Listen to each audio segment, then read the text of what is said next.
सुखविहारी जात. पूर्वजन्मी बुद्ध सुखविहारी नावाचे एक ज्ञानी ब्राह्मण होते. त्यांचा स्वभाव अत्यंत शांत, नम्र व समाधानी होता. त्यांना कोणतीही वस्तू मिळो की न मिळो, ते नेहमी समाधानी राहत.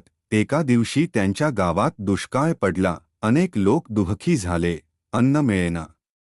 पण सुखविहारी ब्राह्मण शांतपणे झाडांखाली ध्यान करत बसले होते.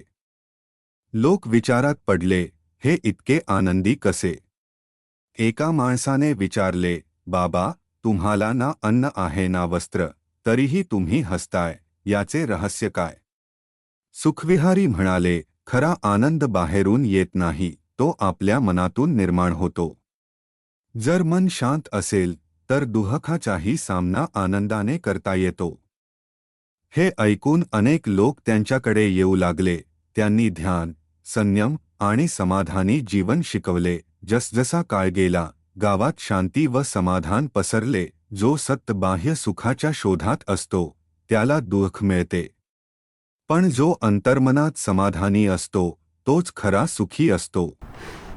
तात्पर्य: सत्य सुख बाह्य वस्तूंमध्ये नाही, तर आपल्या मनाच्या समाधानात आहे. ही गोष्ट सांगते, अंतःकरण शांत ठेवा, कारण खरे सुख तेथेच आहे.